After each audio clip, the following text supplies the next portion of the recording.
اس لیے نبی پاک صلی اللہ تعالیٰ علیہ وسلم نے فرمایا کہ حسن اخلاق والا آدمی اپنے اخلاق کی بنیاد پر نفلی روزہ رکھنے والوں اور رات کو قیام کرنے والوں سے زیادہ فضیلت حاصل کر لیتا ہے، اس لیے کہ اس کا اخلاق، اس کا لب و لہجہ، اس کا انداز، اس کی گفتگو،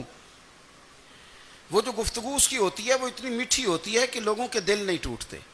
بلکہ بعض اوقات اس کی گفتگو کی وجہ سے جو غم زدہ آدمی ہوتا ہے اسے سکون مل جاتا ہے، اسے تسلی۔ دیکھیں، انسان نے انسان رہنا ہے، اس نے نہ فرشتہ بننا ہے معاذ اللہ، نہ اس نے خدا بننا ہے، اس نے انسان رہنا ہے، لیکن وہ کچھ بھی نہیں کسی کا سنوار سکتا، صرف اتنا ہے کہ اگر آنے والے کی وہ صرف اشک شوئی کر دے، بات توجہ سے سن لے اور جاتے وقت دو جملے تسلی کے بول دے، اور اس کے جو بول ہوں وہ ذرا میٹھے ہوں،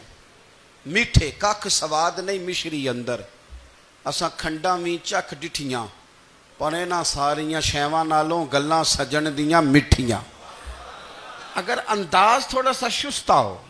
انداز تھوڑا سا ٹھیک ہو، لب و لہجہ تھوڑا سا ٹھیک ہو۔ اب ہمارے جو جدید اسکالر آئے ہیں وہ کہتے ہیں باڈی لینگویج۔ باڈی لینگویج کیا ہے؟ نہیں، آپ نے کچھ بھی نہیں کہا، لیکن کسی بندے کی طرف دیکھ کے نا آپ طنزاً ہنسے ہیں، صرف تکلیف ہوتی ہے کہ نہیں؟ تو آپ نے بات تو کی کوئی نہیں، اس کا مطلب ہے لفظوں کا نہیں، لہجوں کا بھی اثر ہوتا ہے، لہجوں کا بھی اثر ہوتا ہے۔ جو لہجے ہوتے ہیں یہ بڑے دیرپا ہوتے ہیں، ان کے اندر بڑی مسکراہٹ ہوتی ہے، ان کے اندر بڑا پیار ہوتا ہے، اور آپ ترشروح ہو کے جب کوئی کام کرتے ہیں، سخت ہو کے کوئی کام کرتے ہیں، تو پھر اس کے اندر حسن نہیں رہتا، خوبصورتی نہیں رہتی۔ نبی پاک علیہ السلام کا فرمان سنیں، میں بات کو سمیٹوں، کلیجہ ٹھنڈا کرتا ہے۔ حضور نے فرمایا قیامت کے دن میرے زیادہ قریب وہ لوگ ہوں گے جن کے اخلاق زیادہ اچھے ہوں گے، ان کو نہ ذرا نیڑے جگہ ملے گی، قرب میں ذرا جگہ ملے گی، قرب میں۔ اساں جے ہاں گناہیاں دا جدوں اعمال نامہ پھرول ہوئے، ذرے ذرے نے سامنے آ جانے، جو جو منہ تھی بولیا بول ہوئے، اساں کول حضور دے بیٹھ رہنے، لکھ عمل ترکڑی تول ہوئے، او دے کولوں کی رب نے حساب لینا جیڑا بیٹھا ہی محمد دے کول ہوئے، او دے کولوں کی رب نے حساب لینا، بیٹھا ہی حضور دے۔ تو نبی پاک نے فرمایا بیٹھ جاؤ گے میرے قریب، پر شرط ہے اخلاق اچھا ہونا چاہیے، تمہارا لب و لہجہ شستہ ہونا چاہیے، جگہ نیڑے مل جائے گی، نیڑے جگہ مل جائے گی، پر پہلے آنے والوں کو نہیں۔ کوئی کہے میں پہلے گیا ہوں تو مل گئی، نہ اسے ملے گی جس کا اخلاق اچھا ہے، جس کا لب و لہجہ ٹھیک ہے، جس کا انداز فکر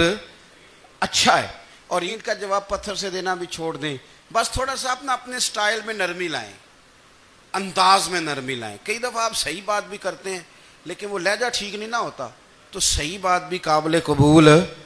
نہیں ہوتی۔ ویسے ایک بات عرض کروں، اگر روز کی بنیادوں پہ جس طرح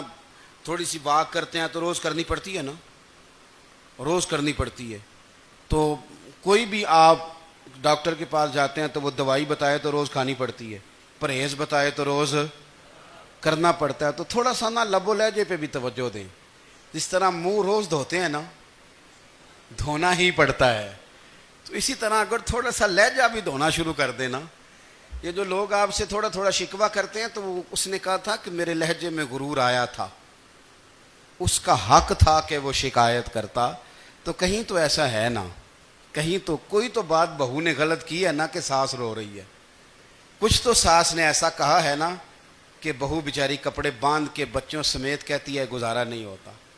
کچھ تو ایسا بھائی آپ نے کہا ہے نا کہ کسی شخص کے من پسند روٹی پکی ہے پر وہ بیچارہ 3 دن سے کھا نہیں سکا، کوئی تو بات ایسی ہوئی ہے نا کہ سامنے والا تڑپ کے رویا ہے اور ہنسنا بھول گیا ہے، کچھ تو آپ نے کہا ہے نا، کچھ تو آپ نے کہا ہے نا کہ ایک آدمی تیار ہو گیا ہے کہ اب اس محلے میں رہوں گا ہی نہیں، کچھ تو ایسا ہوا ہے نا کہ لوگ پردیسی ہونے لگ گئے ہیں، کچھ تو ایسا ہوا ہے نا کہ سالوں بسنے والوں نے علاقے چھوڑ دیے ہیں، کچھ تو ہم ایسا تلق کرتے ہیں کہ ہمارے اپنے پھر ٹھان لیتے ہیں کہ بس بھائی آج کے بعد تجھ سے ملنا نہیں۔ اس کا مطلب یہ ہے کہ تھوڑی دیر کا